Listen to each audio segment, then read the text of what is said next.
you experienced yourself, or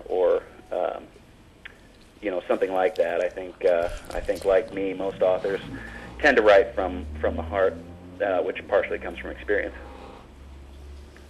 Okay, so now going back to something you said a little bit earlier, sorry, about, so what do you think makes Lake Michigan so romantic? You said like that was a good place to write the novel.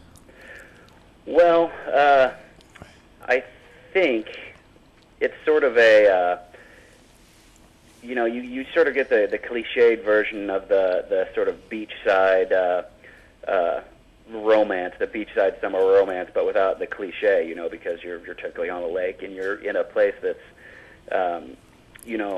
closed up for a good part of the year, which figures in fairly predominantly in the book and in the title of the book itself, which To Nourish and Consume comes from Shakespeare's 73rd sonnet, and it's about the changing season, about how, how to sort of look at the transition between winter and summer as something that has potential rather than as something sort of bleak and dreary as winters in Michigan seem to sometimes be. So the romance in coming to a summer in a part of the country that is so dreary and so cold in the wintertime is factors a big part in the story. And then of course there's a practical reason why I think it's romantic, in that the first woman I ever loved, we vacationed on the shore of Lake Michigan for a summer. First of how many women that you loved? you don't have to answer that, Ryan. I'll speak to her after the show. Don't worry. Well, like I said, though, you write about what you know, and I have these, sort of pitter-patter feelings about that experience. So, it's, the next best thing is to write a book about it. Would you ever be interested in doing a screenplay, like a chick flick, or you like writing books better? I tried with my first book, and I just, there are certain things people are cut out to do, and writing a screenplay for me just wasn't it. I thought it'd be cool if somebody else did, and especially this one. I think it'd make a great chick flick, and I don't know whether I'm proud to admit it or ashamed, but I love chick flicks. I love, those Nicholas Sparksy kind of. Yeah, so do we, especially Hugh. It's hard for a guy to admit, but yeah, it's tough. Yeah, it is. You get a lot of flack for it. I've figured out, but it's okay. Okay. So, there's solidarity in numbers, I think. So the more guys that come out about it, I think will be, there's safety in numbers. That's right, power by numbers. So, but Ryan, I want to ask you about the title, To Nourish and Consume. I mean, those don't sound like the most romantic words. Right. Well, and there is a sense of the downside of romance in this, in that inevitably in most romances, especially those of the kind of those youthful kind of romances, those summer type relationships that one has, there's always the downside, the story after the story about what happens, when those sorts of things aren't so romantic anymore. And the idea of to nourish and consume, at least as far as Shakespeare is concerned in that particular sonnet, is that those experiences and those emotions that once nourished you, once built you up when you were young, can also consume you if you try to hang on to them for too long. And in fact, the quote that I put in the beginning of the book is from that sonnet, and it's in me thou seest the glowing of such fire that on the ashes of his youth doth lie, as the deathbed whereon it must expire, consumed with that which it was nourished by. So youth in and of itself, along with youthful romance, I think, is one of those things that at a certain time in your life can prove to be ideal and poignant and very important to a person's development. But the longer you try to hang on to them, the more you're consumed by them, and then it becomes not so romantic of a thing. I think Natalie might have another question. Oh, some of the girls here were asking how old you are. I'm at 31. Unfortunately, I hate to admit that, but I'm a youthful 31. I heard 31 is the new 21. I think so. That's what and when I turn 41, I'm sure that'll be the new 21 too.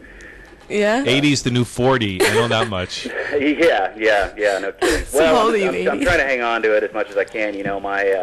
My fiance she puts up a lot with me because I can't stay in one place more than for a couple of days. But she's letting me ride my motorcycle through to Alaska this summer from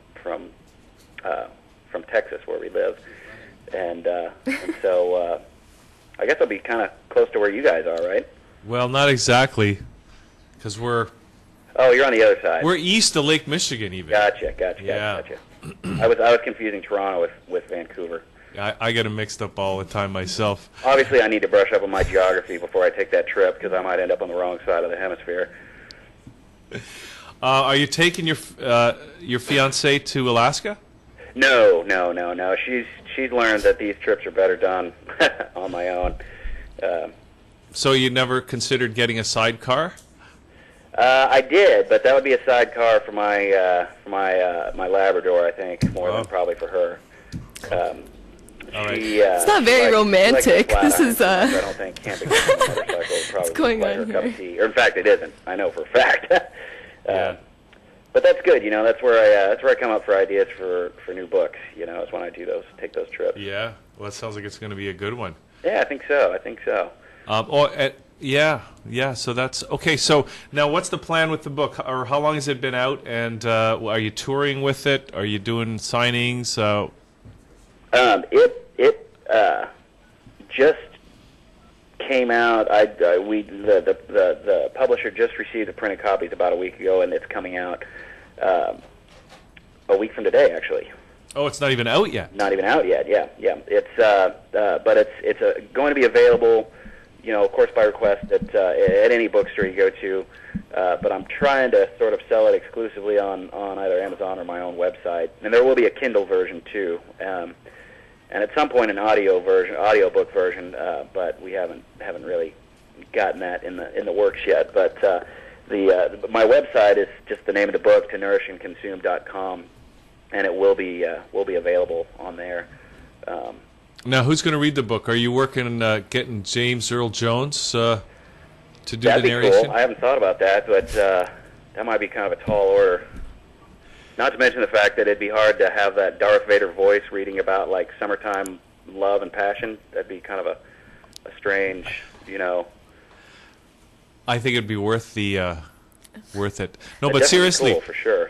I'm obviously joking about that. But I mean, do you read? Would you read it yourself, or do you get, does somebody else read, or how does that work? I'd like to. Somewhere, I've been trying to work on my radio voice as much as I can. I also fly part time as a commercial pilot for a charter outfit down in Texas, and so I've had to kind of really brush up on my on-air voice to sound as authoritative as possible. I don't know if you ever heard like an airline pilot talk on the radio, but they always sound very confident, and very well spoken. So I've been working on that. So I'd like to read it myself, but I don't know. We'll see. Yeah. Okay. And are you working on a new book? Have you started on a new one yet? I am. Yeah, actually, I'm working sort of in collaboration with my old college advisor on a book. This one's nonfiction.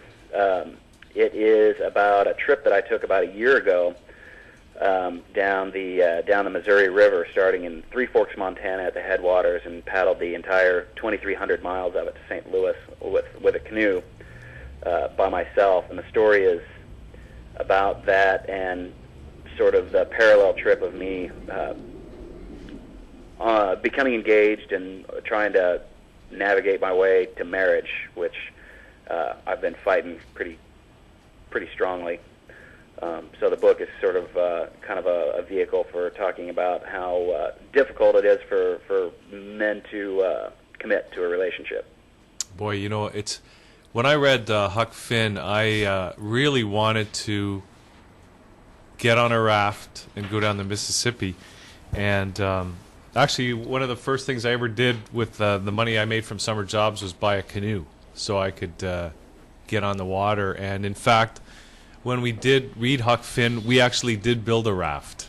Oh yeah. But we could only our river wasn't anything like the Mississippi, so we couldn't go very far. And but I mean, it sounds like a great thing to do.